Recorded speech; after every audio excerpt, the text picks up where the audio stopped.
Susie Welch, Becoming You. If you are like, what should I do with my life? I don't know myself. I'm confused. I have no idea what even my values are. Like, I think this should be required reading, like in college, honestly. I think it would save people thousands and thousands of dollars. I don't think we're like as lost as we think we are. I think we just don't really have the right terms. There are 16 total values that you can have in life. Only 17% of people would claim to know what their values are, and only 7% of people would be able to tell you what a value is. It's helped me to understand myself better. It helps me to understand people like I'm in relationships with better. Something else that I love that Susie Welch always says is that she's values agnostic. Like, there's not one or the other that's worse. It's okay to not just be one big thing in life, but instead a series of commas. Like, I want to work in fashion in New York City, but I also like want to live on a farm and like not have a phone. And like, honestly, understand that completely. People who are wildly successful in their 20s and 30s are a very rare breed. And that just always makes me feel better because life is long. Before we get into today's episode, I did want to say that I was actually wrong about my core values. I went back and I retook the quiz. I feel like I was just in a rush the first time I was taking it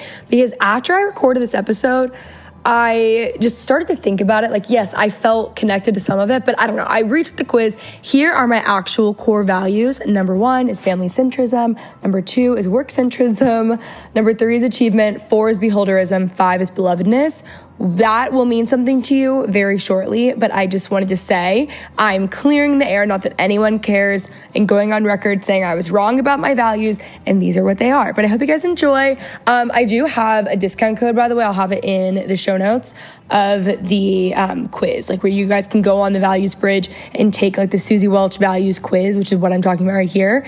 It's really interesting. It's free either way, but if you want like the full rundown at the end of it, which I paid for and I used my own discount code, obviously, I cannot recommend it enough. So anyway, let's get into today's episode. Hi, house guest. Welcome back to my home. This week, y'all are coming over for book club or really just a discussion around values and how to figure out what the hell you should do with your life, okay? This, guys, actually, this is amazing for me because I somehow, like one thing about me is I'm going to figure out a way to weasel Susie Welch into any conversation I could possibly have. If you guys listened to the podcast episode in January that I recorded with Susie Welch, it is probably, it's a crowd fave, if not the number one favorite episode. It's one of, if not the most life-changing, transformative conversations I've ever had, like on or off air. It is something I think about all the time that really helps me understand myself better and also like figure out what I should do, what I'm good at. She has this whole methodology that we're going to get into today. I would highly recommend reading the book if you haven't. But again, as always, for the book club episodes, you don't have to read the book to listen to the episode. I'm giving you all the spark notes. I'm telling you everything I learned from here. I'm giving you all the values, giving you all this stuff. There's a quiz online that you can take that she has. I took it and we'll get into that later. And if you guys want to take that quiz, by the way, to figure out what your values are, you can do Kenzie 40. Like, this is for the girls who like love Enneagram, okay? Like, it's just so good. But this Becoming You methodology combines values, it combines your aptitudes and like your God-given aptitudes and your whatever is economically viable. So it essentially tells you like what you should do with your life, but at the same time, to me, it's so much more than that. As someone who like, I scored really close to like being fully aligned and like what I should do and what I'm doing right now. And I'm still getting so much out of it because it's helped me to understand myself better. It helps me to understand people like I'm in relationships with better, my friends, my family, like it genuinely is so helpful. So if you guys haven't listened to the episode with Susie Welch and you like this one, I would really recommend going back and listening to that episode. Genuinely, I think the most genius thing ever. And what I found to be so interesting is she gave me a stat because basically she lost her late husband, Jack Welch, which actually, guys, I don't know if I've told this story on the podcast. Maybe I have, but I'll just do a little refresh. So I was there last December in New York to do some like batch recording for January. I brought my dad with me. It was going through a really hard time. I was like, just come with me. It'll be a fun little like quick trip to New York. So he comes with me to New York, and my dad doesn't like know a lot of people that I'm recording with, obviously. So he asked me that morning, he's like, who are you recording with? I was like, oh, actually this NYU professor, Susie Welch. Like, I wasn't expecting him to like know who that is. He's like, oh yeah, Jack Welch's wife. And I was like, what? He's like, no, Jack Welch was like a hero to me. Like, I love that man. He's like, I've read so many of his books, and Jack Welch is this really, really, really successful businessman. I didn't know. I mean, I knew that from research around her, but I didn't know that my dad was like obsessed with him. My dad's also not someone who is really like, neither one of my parents are not like starstruck by things. Like, they would never go up to someone, like ask for a photo or like say something or whatever. So my dad was at a work conference this probably like 20 years ago. And he ended up being in like an elevator or a hallway or something with Jack Welch and saw him and was like, oh my God. And they were standing there. He's like, I don't know what came over me. I just went up to him and I told him like, thank you so much. Like, I love your work. It's been really helpful to me. Like, I really enjoy it. Like, keep it up, whatever. And Jack Welch stood there and sat and talked to my dad for like 20 minutes. My dad's like, he was the kindest man ever. He's like, I felt bad because I didn't want him to feel like he needed to speak to me, you know, like he needed to have this conversation and do all this and whatever. So anyways, my dad told me that story. And then when I saw Susie, I went and I immediately was like, I have a crazy, like a really sweet story for you. And I told her, and like, that's a very hard, look what I love, like in loss and stuff, like hearing stories about people that have passed. It's like a very sweet thing. And she loved it so much so she literally invited me over to her house the next day to come on the podcast. Invited not just me, my dad, gave us a tour. She has the most insane home I have ever seen. There's actually a home-worthy tour, by the way. You guys should go watch it. And just was telling us all this stuff about the neighborhood and whatever. And it was like a storybook afternoon, especially for like my dad and I to like be able to go into like this insane like mansion basically in New York. It was unreal. Like it was truly like a place that we would never normally be able to go into ever. And it was just everything. And I love that woman. And I don't know, I thought that was like kind of a little heartwarming story. But I learned so much from Susie Welch in the couple of hours that I spent with her that week in New York. And I just think the world of her. Something that I found to be so interesting that she said, and I'm going to butcher the stats, but they were close. And she said something along the lines of like, only 17% of people would claim to know what their values are, and only 7% of people would be able to tell you what a value is. A lot of the time, we will get a value confused with like a personality trait. Like we'll think like integrity or like family, which family centrism is, but like things like that, we think it's a value, and like that actually isn't a value. Values actually have to be the desires, motivations, and beliefs that animate our actions and decisions. For example, like wanting a big life is a value. A value is something inside of you, a yearning, an intention, a creed that is strong enough to influence which job you pursue, with whom you decide to spend your life, where you want to live, and even what you love to do on vacations. So a lot of the issue in life when we like are feeling lost or confused or not understanding ourselves or not knowing where we want to go or whatever, I really think it comes down to like a value issue. I don't think we're like as lost as we think we are. I think we just don't really have the right terms, right? What was so interesting to me is when she started listing off all these values to me, I was like, I've never even heard of that. Like, what does that mean? And it all started to make sense. She was kind of like telling me what she thought I was, and she's actually really close to, I believe she probably did guess it. I can just list off the values for you guys just to start because I find this to be so interesting. So there are 16 total values that you can have in life. We have each value to a certain extent. Some are more higher than others. That's what makes us different. Okay, number 1, scope. How broadly you want your life's impact to reach, local, national, global. Number 2, radius. How close or far your influence and circle of concern extends. Family, community, and society at large. Family centrism. Prioritizing family relationships and obligations as central to your identity and purpose. Non-civi, I don't know if I'm saying that correct. We'll just call it altruism, but it's Latin for not for self. The value, I should know this one because this actually is one of mine. The value of living for others, giving back, and practicing altruism. Luminance, seeking to inspire, enlighten, or bring brightness to others' lives. Agency, the drive for autonomy, independence, and control over your own destiny. Work centrism, finding meaning and identity primarily through work and professional achievement. Eudaimonia, the pursuit of well-being, joy, recreation, and a life of flourishing. Achievement, the desire for accomplishment, recognition, and recognizing goals. Affluence, placing importance on wealth, material comfort, and financial success. Voice, valuing authentic self-expression, being heard, and speaking one's truth. Beholderism, aesthetic appreciation, and valuing beauty, whether in art, design, or life. Belonging, the need for connection, community, and acceptance by others. Place, attachment to a physical space or geography, feeling rooted somewhere. Cosmos, a spiritual or transcendent orientation connecting you to the universe or a higher order. Belovedness, the deep desire to be loved, cherished, and accepted by others. So my top 3 were tied, which I thought was interesting. So my top 3 were a tie. It was luminance, affluence, and then beholderism, which makes sense because all I care about is like designing a home. Duh. I'm actually surprised it wasn't achievement, and I'm honestly kind of more surprised that it wasn't radius because I feel like luminance, it's like you want to be known. Of course, obviously, look at me. I'm literally on a mic with cameras and there's a team in my house filming me. Like, obviously. But I thought that was interesting that it was luminance because then the next one is family centrism, which duh, I knew that. And then non-sibby, I should literally know how to say that. That's so embarrassing, which is altruism. It's the value of living for others, giving back and practicing. So I guess that, because like I like to like have a platform, but I want to help others. So I guess that with luminance makes sense, but I'm interested to just think like how that wouldn't be like maybe not scope, like what the differences between those are. But anyways, I took the quiz. And that's what it said, and it was so fascinating. So those are the 16 like core values that you can have as a human being. We all have some to a different extent. Sorry guys, had to get cocoa. Also, another thing that I always think about is that, you know, me, I've made this comparison all the time, but I would actually like to add to this analogy. Like, picture the movie My Big Freak Greek. Picture, guys, what just happened there? I lost it. Picture the movie My Big Fat Greek Wedding. I hope you guys have all seen it. It was my favorite movie as a child. Random movie to have as your favorite movie as a child, of course. Anyway, I was obsessed with that movie, and the dad, this is where my love for Windex came from, because the dad truly thinks that Windex like cures all. That's how I am with hobbies, but it's also how I am with Susie Welch becoming you. Like, I really think that if I make everyone in my life do this because it's so helpful.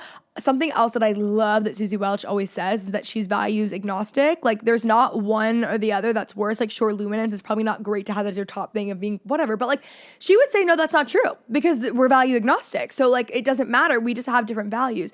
It's been really helpful to me when it comes to friendships, because it's been nice to like put a name to it. Whereas instead of like projecting on what I find valuable onto that person and like not understanding like either where they're coming from or why they're not doing certain things that like I wish that they were doing, which can like obviously partially be selfish. Of course, you can have expectations for your friends and like communicate in a way that you need them to show up, of course.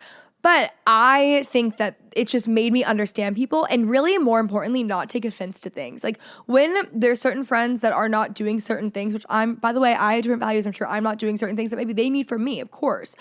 When that happens, I really don't take it personally anymore. I literally think to myself, Susie Welch values. I'm like, that would not be a value of theirs. That's not really like how they see the world. That's not really something that they value. So like, that actually wouldn't even, like, they don't mean anything by it at all, which has been really helpful and very freeing when it comes to relationships. So step one, when you're reading this book, and really when you're just going through the Becoming You course, or you're just listening to this and you're trying to figure out what the hell we should be doing with our lives, figure out your values. So it's one of those 16. You guys can take the quiz. I liked in the book how it went a lot more in depth on it. I was really interested in that. She also gave like really cool examples of people, and she's given a couple of these on the podcast, but I liked the examples that she was giving. And I also just think like this will make me a better parent one day, and like understanding my child. I really do value like affluence, because I don't want anything in life to be able, like, I want to live a really big life. So like, to me, like with luminance and affluence, like I'm able to not be held back by anything. Like, to not make good money, you're obviously held back from a lot of things, right? And of course, it gives you a lot of peace of mind. And of course, I think we probably all want to at least make like good money. But there's a lot of people who like, that isn't something that they value. Like, that isn't something that is at their highest thing. Of course, people would like want to make money, but there's just people who that isn't their biggest thing. They would rather, you know, maybe do something that they like a little less, or they like a little more and make a little less, like whatever it is. Also, it's helped me because I think growing up, I like didn't understand why like not all of my friends like wanted to start a YouTube channel and brands and do all this stuff. And like, that is because it's not a value of theirs. That's not really how they're living life. Like, these things should be like a little obvious at times, sure. But again, when it comes to like the actual values from this book, these are values that like I didn't realize. Like, these are like the framework of like, these are the 16 values that we all have to some extent, and you can learn from it. And it's very interesting. She also talks about how it's really great to have like the Who's Life listees, like people that you can like look to that you would love. And she gives one as hers as Martha Stewart, which obviously mine is Martha Stewart. And it was really interesting. I think Martha and I are very different on values though. Maybe not like so different, but I don't think that Martha Stewart's like, I don't know if she would score as high on like family centrism, right? But like, I care so much about being with my family, near my family, my life being full of my family. Like, that is like of the utmost importance to me. But again, like, it's not for everyone. Not everyone has that relationship. Even if they do have that relationship, that doesn't matter as much to them. Like, people are just different. And again, we are not the values police, values agnostic. You know, I have luminance as my number one, which probably people would probably say is the worst one. So whatever. And then I have affluence, which people might also say is the worst one. So I'm like, I hope you guys really like me after today. I'm reading off of some of the quotes that I highlighted and wrote down on my little doc here. And it says, hope deferred makes the heart sick, but a dream fulfilled is a tree of life.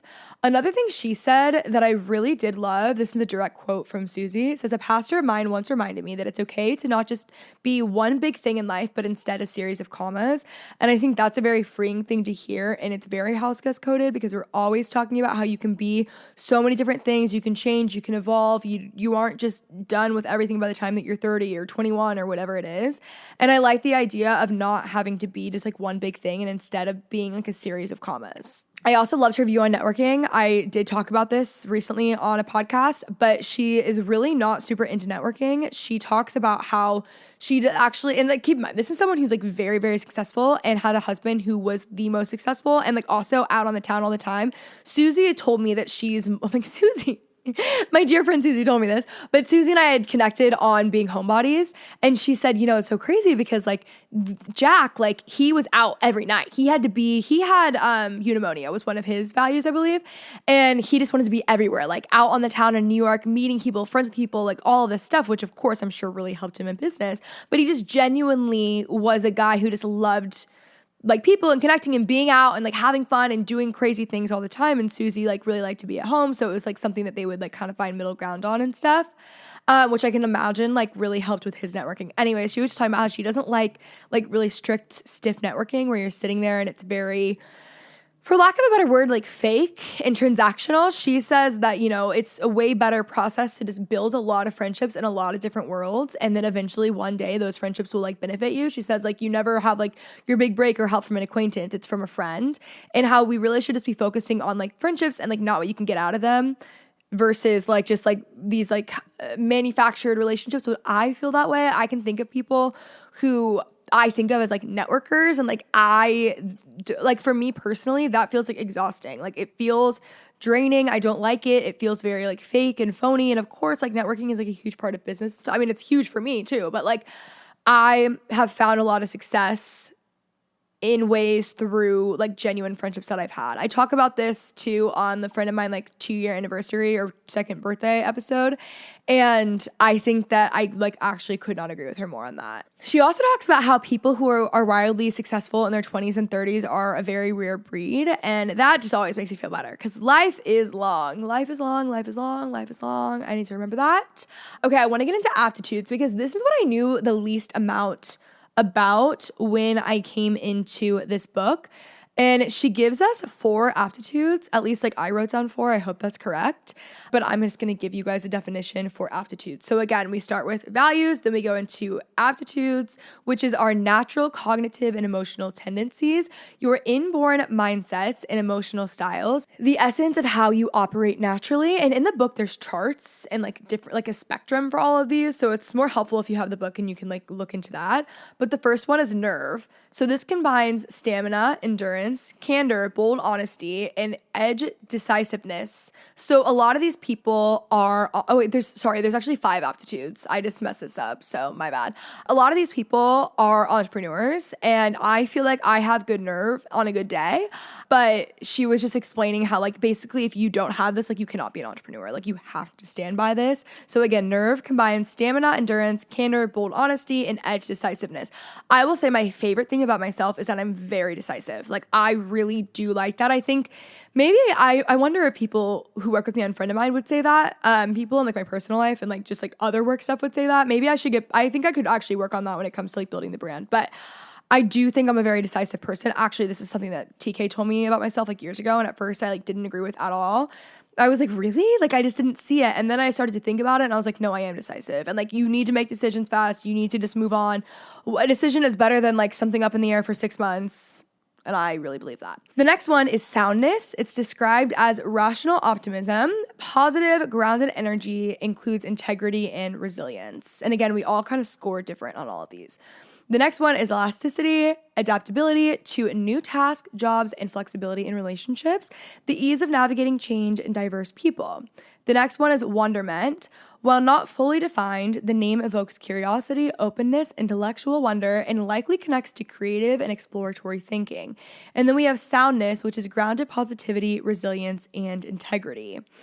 I found this to be really helpful and interesting. Honestly, I really want to go back in and like focus more in on my aptitudes, because what I found interesting was she was like, look, these are some of the aptitudes, and then also like an aptitude can be a personality trait. She gave an example of a student of hers that just like stopped by in the neighborhood at her house, which like after being at her house, I'm like, yeah, of course he did. It's a stunning house. And he left, and her team was like, or her like house staff or whatever, like, oh my God, I just love him. She's like, yeah, I know, he's the best. Like that is his aptitude, is his personality is so good. And like how that can be your aptitude. Like I wonder if like would be like visionary stuff, would that be an aptitude? Like I think that was natural. And I also feel like I'm good with time management. But I sometimes when you can't think about what you're good at, it's easier to think about what you're bad at. I also think it's like more powerful to know, like in a similar way that I feel like it's more powerful to know who you don't want to be to figure out what you want to be. I think that like maybe that would help to find aptitude. So I really want to go in, because I just finished the book this morning before recording this episode. So I do want to go in and like really dive into my aptitudes, but of course that's like the least important part of this podcast episode, just like talking out loud here. But it is very interesting. So values, then aptitudes, what you like naturally are good at, and then you go into like whatever is economically viable. She gave this analogy, I think she talks about this in the book, well, for two of her kids. For her daughter, one of her daughters is like always watching TV, always, and like her and Jack thought that meant she was lazy and couldn't do anything, and they really didn't like it. She goes to college one day, Susie's visiting her at school, she's watching TV again, she has this aha moment of like, oh my gosh, you should go into television. She goes and tells her daughter that, and the daughter's like, oh my God, I didn't even know I could. Like, I didn't know I'd be allowed. I didn't even know that was a possibility. And now she's a casting director. So I think it's also a really important thing as a parent to like know what you can like pull out of your kids. But I think that we can do that for each other, like period. So I loved that. She also talks about how her son, I'm going to butcher this one, but something about how her son loves like Dungeons and Dragons. And I think he ended up becoming, if I believe this correctly, like he really loved video games. He didn't want to like do other stuff. He left the job that he was working at. I believe it was like more of a corporate, maybe like a Big Four job even. He left. He started working for like this, I'm butchering this, but I'm giving you the general vibe. He started working in this like game shop, ended up becoming like high up for Dungeons and Dragons, and now is like a lead and like something with the game. Like there's something like that. And I think it's just really interesting because then you're able to figure out like what you're good at. Also, she gives the example of this guy is working for his uncle, and he works there for 2 years post-grad because they thought he'd be good at it. He's like not doing well at the job at all. He's not feeling good about it, but because a lot of it is like doing like generalist things. So he has to manage a ton of stuff at once. And like the way that his aptitude is that he really is great to like zone in on one thing. And in the midst of doing this job for 2 years where he's really a generalist and has to do everything, he's really like narrowing in on this like certain cedar and gets so specific, learns everything he can know about that, comes to his uncle, and he's like, well, I gotta fire you. You're doing horrible at your job. And he also feels bad because he doesn't want to disappoint his uncle, but he comes to him and he's like, I know a lot about this one cedar. We could start a whole business with this that would complement this business. So now he's like leading that charge, and they've done a ton of stuff with that. So it really makes me wonder how often we're beating ourselves up over something that like really we shouldn't be. Like sometimes that just isn't your aptitude. Like you're not being lazy, you're not worthless, or you're not dumb. It just actually isn't your aptitude, and we need to be like understanding ourselves enough to get ourselves like into a situation where like our aptitudes are aligning. You know what I mean? The thing that's cool about the quiz too is it gives you like your area of transcendence. So essentially the whole course is to get you to your area of transcendence, which is where you are aligned with your values, your aptitudes, and the area of like economic viability. So like finding something that could get you there economically. Again, I think this is great to find the career that you want, but I also think this is amazing to find like the life that you need to live and understand yourself. So to get to like your area of transcendence, it tells you, I think I'm only like 12 points away from like where I should be, which I feel like is actually pretty good. Like I feel pretty aligned, but I love that a lot. She also talks about the 4 horsemen, which these horsemen appear when you try to move closer to authenticity. So it's the fear of failure, which I have that immensely, the fear of judgment, the fear of change, and the fear of scarcity. I think out of all of them, I mean, I'm an Enneagram 3 as well. Like I have fear of judgment so much, but I do think it's interesting that these aren't just like horsemen that are there. It says the horsemen appear when you try to move closer to authenticity, which is like very interesting to me.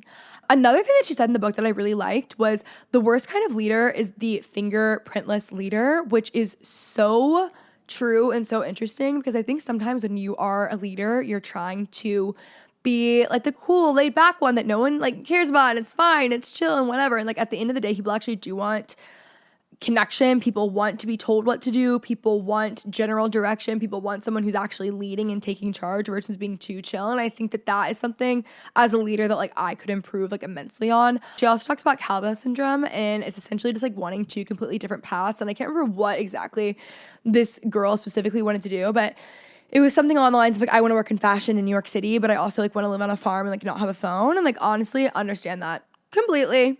There's a lot of things that I would like to do that have literally nothing to do with each other. I either want to be like Martha Stewart or I want to live in the middle of nowhere and I want no one to be able to reach me. Like, I really, really get that. Overall, for rating for this book, I would have to give it a 5-star. Like, I feel like I learned so much. And of course, this book club episode recap is a lot more of like a recap and the things that I learned from the Becoming You book, which is the proven method for crafting your authentic life and career. I think this should be required reading, like in college, honestly. I think it would save people thousands and thousands of dollars.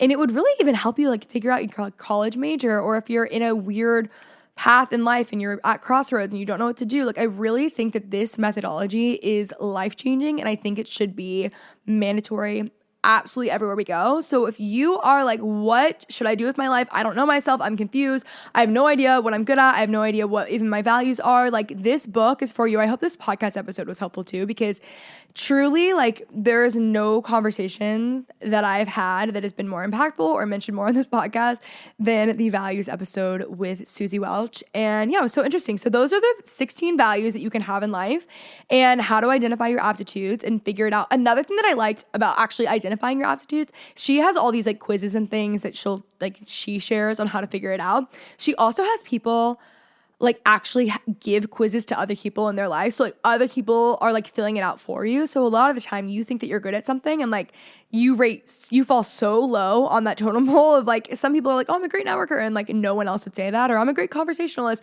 Not anyone said that on there. And I think that's really helpful, because sometimes like we have these ideas of who we think we are, or like someone told us something 10 years ago, we just held on to it. And like, that's kind of what we've like formed our personality around.